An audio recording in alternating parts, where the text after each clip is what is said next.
संविधान की जनजागृति करने के लिए संविधान के बिंदु पर विषय लेकर एक नाट्य प्रस्तुति। संविधान जागर कॉन्स्टिट्यूशन अवेयरनेस। इस लघुनाट्य के लेखक एवं गीतकार एम एस गांगुले, दिग्दर्शक डॉक्टर वीणा राव। तो आइए प्रस्तुत करते हैं संविधान।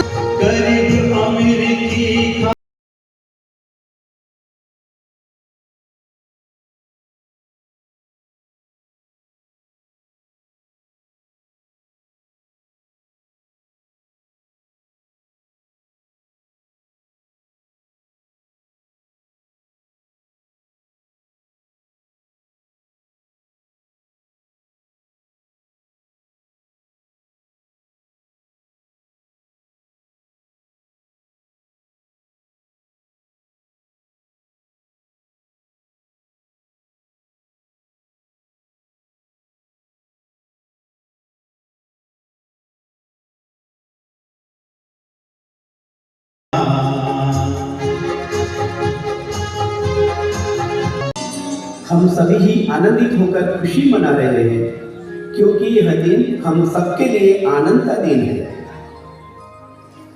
आपने अच्छी बात की है।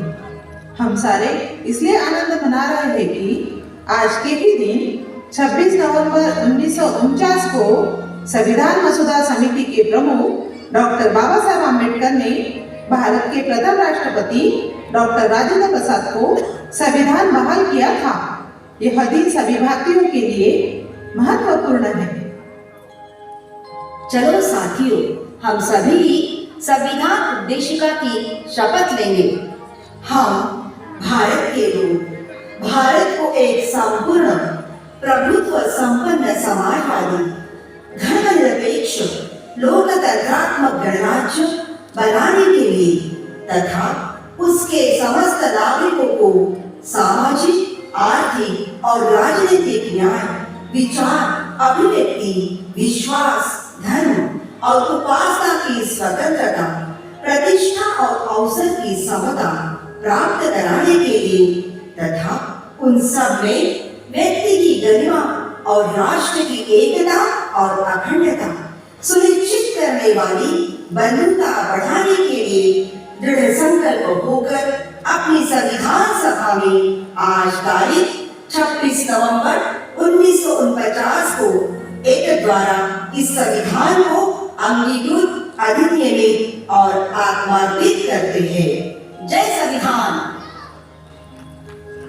भारतीय संविधान का इतिहास बहुत ही महत्वपूर्ण एवं रोचक है। स्वतंत्र भारत में हमारा जन्म हुआ। इस सार्वभौम संस्था के हम सदस्य हैं। मतदान का हमें अधिकार है। देश के व्यवहार की जानकारी संविधान में है। ज्योतिराव फुले कहते हैं कि स्त्री पुरुष जन्म से ही स्वतंत्र और सभी अधिकार के लिए काबिल है। संविधान के बारे में जानकारी दीजिएगा। संविधान की जरूरत इसलिए है कि मानव समाज में रहते हुए उनके स्वातंत्र्य पर निर्बंध लादे गए थे। जीवित जनों की सुरक्षा, शांतता, नागरिक जीवन से दूर, जुल्म, अत्याचार एवं शोषण से मुक्त करने के लिए भारत स्वतंत्र होने के बाद देश का विकास और नागरिकों को उनकी सुरक्षा देने के लिए संविधान की जरूरत थी। संविधान साथियों, ये संविधान हम सभी का सुरक्षा कवच है। निर्णय प्रक्रिया में महत्व का सहभाग, अपने हक और कर्तव्य के बारे में जागरूकता निर्माण करना संविधान का उद्देश्य है। अनुच्छेद 79 के तहत संसद की स्थापना की गई। लोकसभा और राज्यसभा संघ राज्य का कामकाज देखती है। संविधान या राज्य घटना मानव प्राणी और शासन संस्था के साथ किया हुआ करार का महत्वपूर्ण दस्तावेज है, जिसके मार्गदर्शन से भारत की सभी गतिविधियां चलती है। अनुच्छेद 52 के तहत भारत का एक राष्ट्रपति होगा। कलम 53 के मुताबिक उनको संघ राज्य के कार्यकारी अधिकार है। जिससे सारे भारत की कार्य प्रणाली चले। संविधान के कलम 124(1) के तहत संघ न्याय यंत्रणा यानी सर्वोच्च न्यायालय सुप्रीम कोर्ट चलाने के लिए एक मुख्य न्यायाधीश होगा और अन्य 30 न्यायाधीश होंगे। 124(2) के तहत सर्वोच्च न्यायालय के न्यायाधीश का चयन राष्ट्रपति द्वारा किया जाता है। अनुच्छेद 124(c) के तहत राष्ट्रपति स्वाक्षरित और स्वयं मुद्रांकित पत्र से चयन करता है। न्यायाधीश का कार्यकाल उनकी उम्र के 65 साल तक होता है। कलम 153 के तहत राज्य का एक राज्यपाल होगा। 154(1) द्वारा राज्य की शासन शक्ति उनके पास होगी। संविधान नियम से राज्य में कार्य देखा जाएगा। 155 के तहत राज्यपाल का चयन राष्ट्रपति करता है। प्राचीन काल में भारतीय न्याय यानी विधि व्यवस्था पर दो विचारधारा का प्रभाव था, वैदिक विचारधारा और दूसरी अवैदिक विचारधारा। वेद, स्मृति ग्रंथ, पुराण और अन्य शास्त्र के नियम को ही कायदा माना जाता था। कायदा यानी धर्म, धर्म यानी कायदा, यह संकल्पना थी। अवैदिक विचारधारा लोकतांत्रिक गणराज्य, जनकल्याण, जनसहभाग, समानता का पुरस्कार करती है। माउंटबेटन योजना के मुताबिक ब्रिटिश संसद ने भारतीय स्वतंत्रता अधिनियम 1947 को पास किया। स्वशासित राष्ट्र के लिए 15 अगस्त 1947 यह तिथि तय की गई। सभी भारतीयों के लिए यह स्वर्णिम दिन था। स्वतंत्रता अधिनियम के तहत 14 और 15 अगस्त 1947 को पाकिस्तान और भारत दो राष्ट्र बने। भारत के पहले प्रधानमंत्री पंडित जवाहरलाल नेहरू बने और पाकिस्तान के प्रधानमंत्री लियाकत अली खान बने। स्वतंत्रता का आनंद और संविधान के आनंद से लोग प्रफुल्लित हुए। सारे भारत में शहरी और ग्रामीण लोगों ने खुशियां जताई।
महिला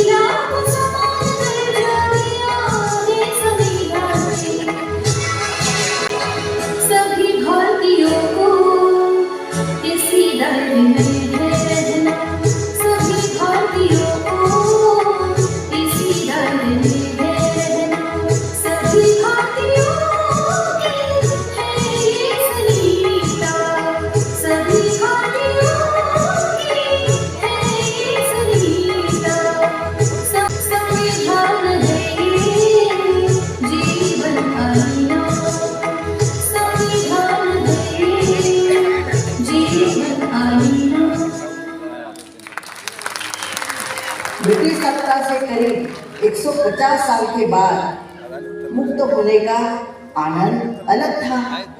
अपनी संस्कृति, भौगोलिक विरासत, सभी धर्मों में सामंजस्य कैसा बनाए, इस पर चर्चा होने लगी। संविधान मसौदा समिति का गठन होने पर लोगों की आशाएं बढ़ी। वे अपने उज्जवल भविष्य के बारे में सोचने लगे। सभी धर्मों और संप्रदाय के लोगों में संवैधानिक अधिकार के लिए कंपटीशन लगी थी। संविधान मसौदा समिति में किन सदस्यों का चयन हुआ था? संविधान मसौदा समिति ने 7 सदस्य का चयन किया था, जिसमें doctor Baba Saheb Ambedkar, L Gopal Swami Ayyangar, Alladi Krishna Swami Ayyar, K N Munshi, Syed Mohammad Saadulla, B N Mitter और डी पी खैतान थे। साथियों, डॉक्टर बाबा साहब अम्बेडकर के मित्र और संविधान मसौदा समिति के सदस्य टीटी कृष्णमाचारी ने संविधान सभा में कहा कि 7 सदस्य में से एक ने सभागृह का राजीनामा दिया, एक का मृत्यु हुआ, दूसरा अमेरिका गया, एक सदस्य राजकारण में गया, 2 जन सेहत अच्छी नहीं होने के कारण दिल्ली के बाहर थे। अंत में संविधान मसौदा बनाने का काम अकेले डॉक्टर बाबा साहब अम्बेडकर पर आया। सर्वट करते हैं उस प्रकांड पंडित और ज्ञान सागर को। डॉक्टर बाबा साहब अम्बेडकर अमर रहे, अमर रहे। अटूट देश प्रेम, देश के प्रति श्रद्धा और भारतीय नागरिकों का उत्थान करना ही डॉक्टर बाबा साहेब अम्बेडकर का ध्येय था। विशेषतः देश के वंचित लोगों का एवं पिछड़ों का उत्थान करना ही उनका ध्येय था। देश के विद्वान, राजकीय, शिक्षणविद, विधि विशेषज्ञ, इन लोगों ने कई बार डिबेट्स करके अनुच्छेद निर्माण किए। 25 नवंबर 1949 के भाषण में संविधान सभा में उन्होंने कहा कि सामाजिक और आर्थिक विषमता नष्ट नहीं हुई तो पार्लियामेंट्री लोकशाही के टुकड़े टुकड़े हो जाएंगे, ऐसा इशारा दिया। संविधान में 395 कलम 22 विभाग में दिए हैं। अब उनकी संख्या 470 है और 25 भाग में है। संविधान का मसौदा पूरा होने में 2 साल 11 माह और 18 दिन का समय लगा। भारत का संविधान विश्व के संविधान में उच्चतम संविधान माना जाता है। कई देशों ने इससे प्रेरणा ली है। संविधान सभा में काफी डिबेट्स के बाद इसे फाइनल किया। करीब 45 विद्वानों ने कहा कि डॉक्टर बाबा साहब अम्बेडकर जी ने उच्चतम कार्य किया है। उनकी सभी ने सराहना की। उद्देश्य पत्रिका में स्वीकृत किया कि भारतीय सार्वभौम स्वतंत्र गणराज्य रहेगा। स्वतंत्रता है, लेकिन मसौदा समिति ने सार्वभौम गणराज्य यह शब्द स्वीकार किया। सार्वभौम शब्द में भी स्वतंत्रता है। समिति ने बंधुता शब्द ही लगाया, क्योंकि भारत में बंधुभाव और एकता की जरूरत है।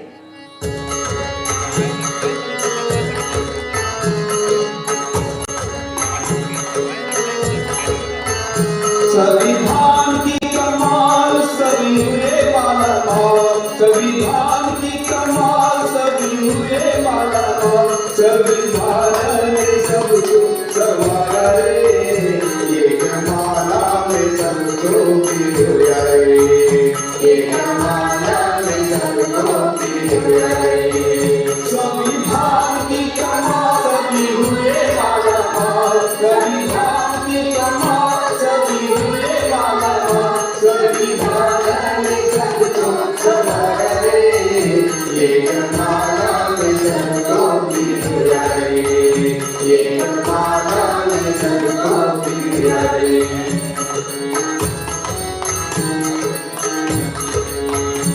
भारत में जातिवाद ऊंचे नीचता का भेद, भारत में जातिवाद ऊंचे नीचता का भेद, गरीब अमीर में भेद, धर्मांधता का भेद, गरीब अमीर में भेद, धर्मांधता का भेद।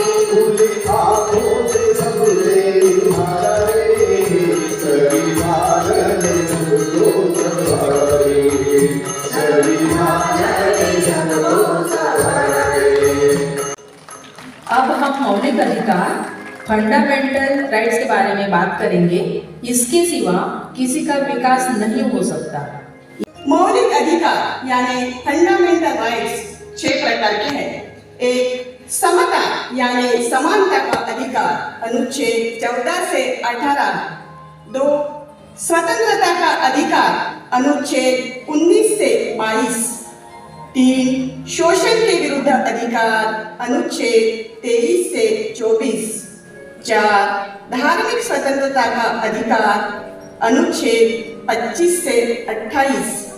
5, संस्कृति और शिक्षा का अधिकार, अनुच्छेद 32। 6, संपत्ति का अधिकार 1979 में निकाला गया। संविधान भाग 4C के मुताबिक नागरिकों के मूलभूत कर्तव्यों यानी कि फंडामेंटल ड्यूटीज दिए हैं।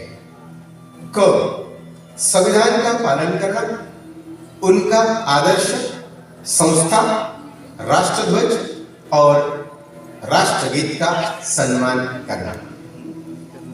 ख, जिससे हमें स्वातंत्र्य मिला उन आदर्शों को हम सम्मान दें और अनुसरण करें।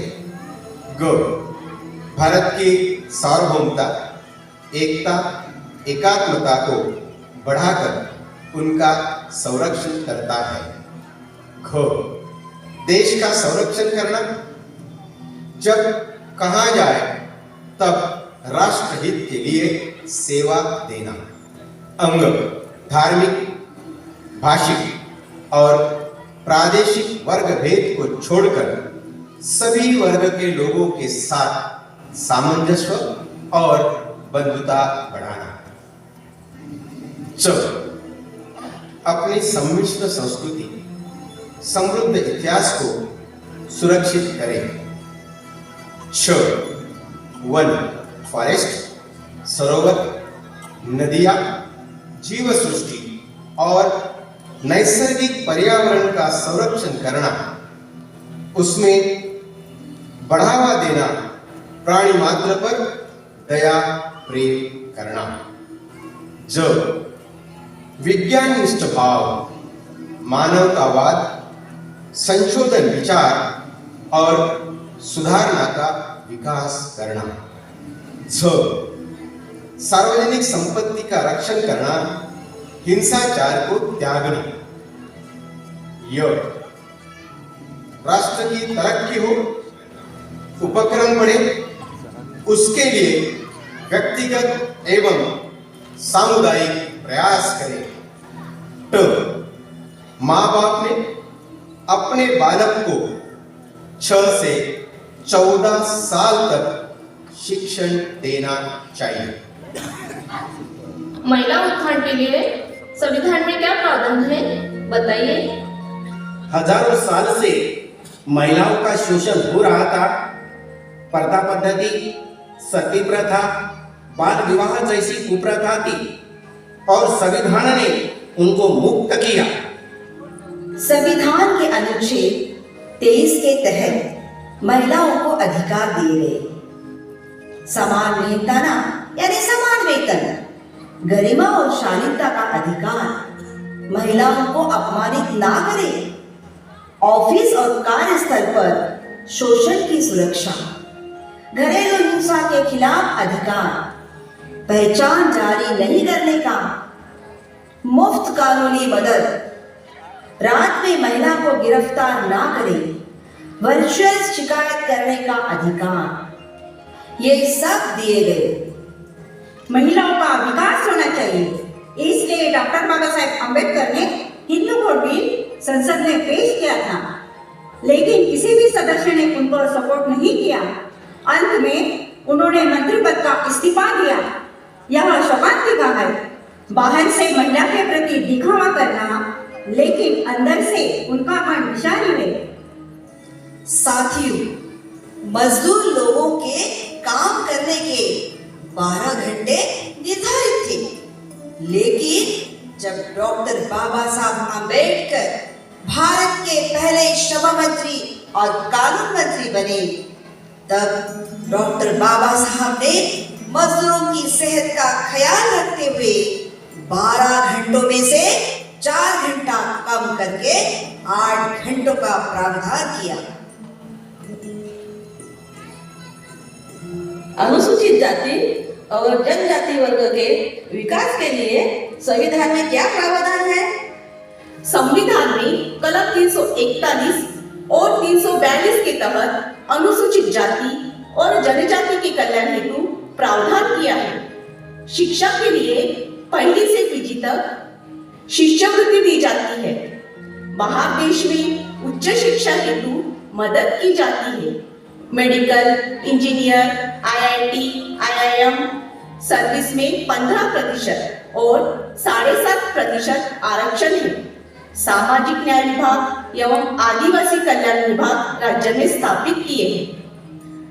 अनुसूचित जाति और जनजाति वर्ग का उत्पीड़न नहीं होना चाहिए, उसके लिए एट्रोसिटी एक्ट बनाया गया।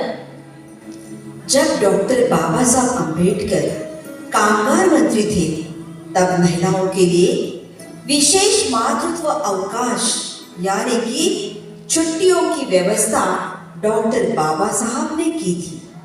उसी के तहत 2017 में संवैधानिक सुधार होकर 26 सप्ताह यानी कि लगभग 6 से 6.5 माह की छुट्टियों का प्रावधान किया है।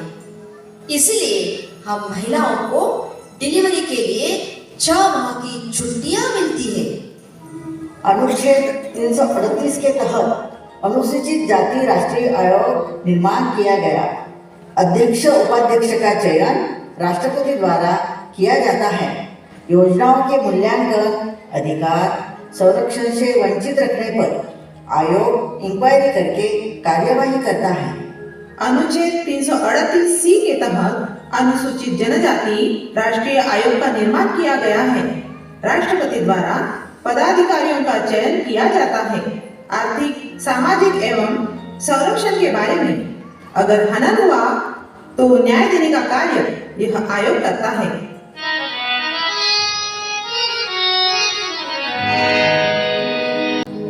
चाहे लाख करो तुम शोर, विवाद करो हजार, संविधान को ना संभाले तो गुलाम सा होगा। संविधान की रक्षा करो वो तुम्हारी करेगा, संविधान की रक्षा करो वो तुम्हारी करेगा। तुम खामोश बैठोगे तो देश बर्बाद होगा। संविधान की रक्षा करो वो तुम्हारी करेगा। तुम खामोश बैठोगे तो देश बर्बाद होगा। संविधान की रक्षा करो वो तुम्हारी करेगा, संविधान की रक्षा करो।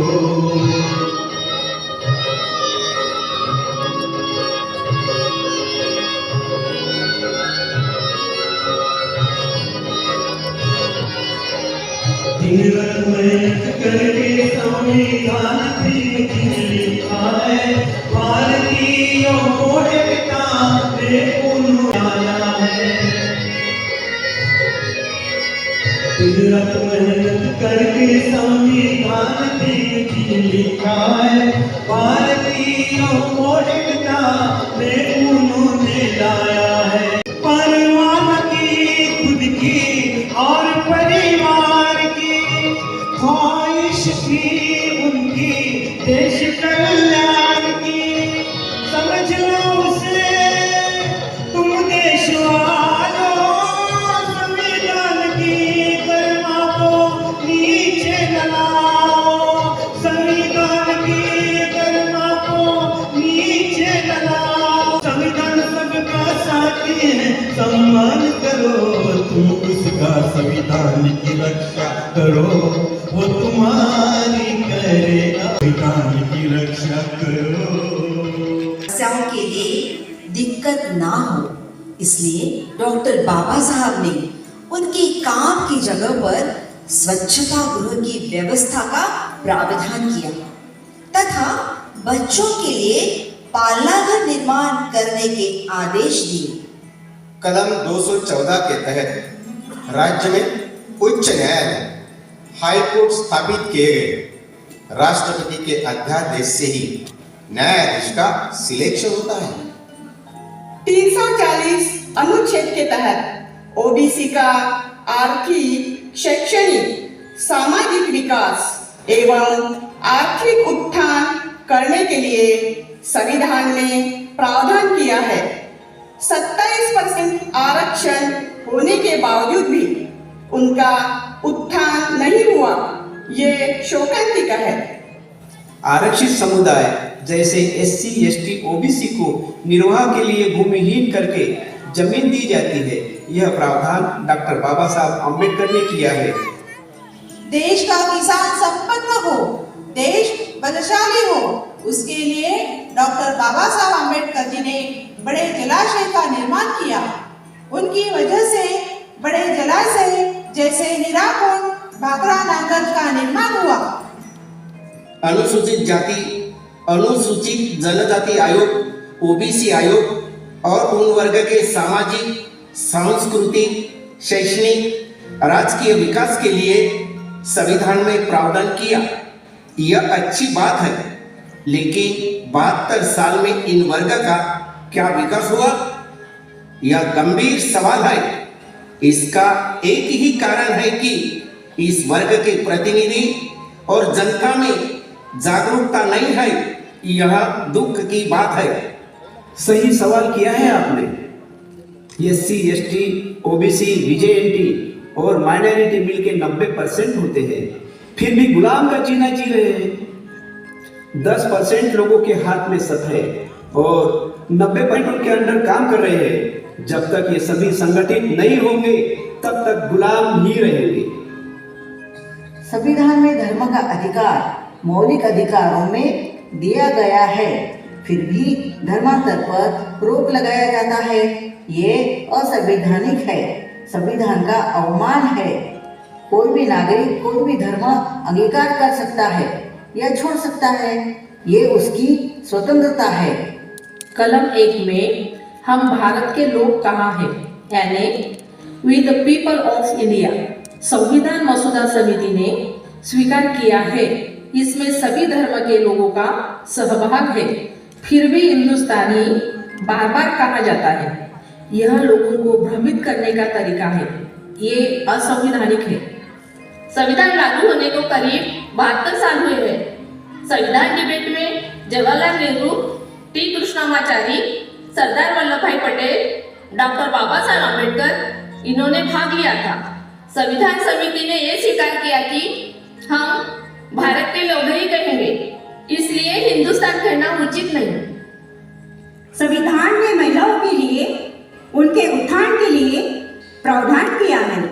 उसके वजह से हमारी बहनें राष्ट्रपति प्रधानमंत्री हुई है, लेकिन ग्रामीण और शहर में रहने वाले पिछड़े वर्णों की स्थिति में कोई बदल नहीं हुआ।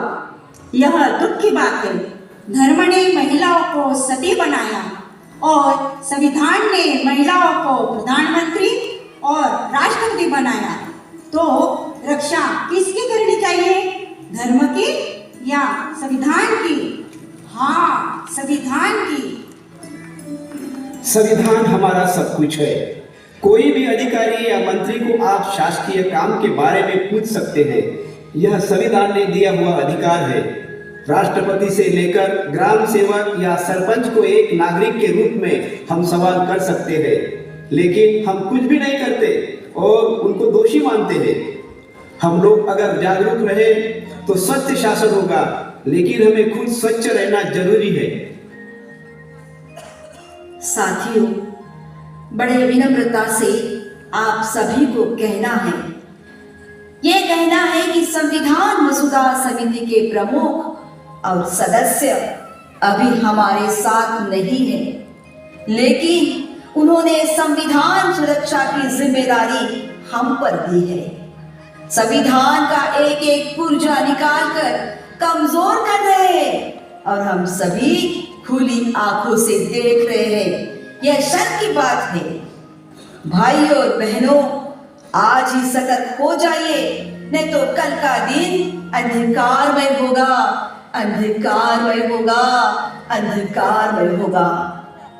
डॉक्टर बाबा साहब ने 25 नवंबर 1949 को संसद में अपील की थी। यह संविधान बहुत ही मेहनत से लिखा है, आप इसका सही इस्तेमाल करें।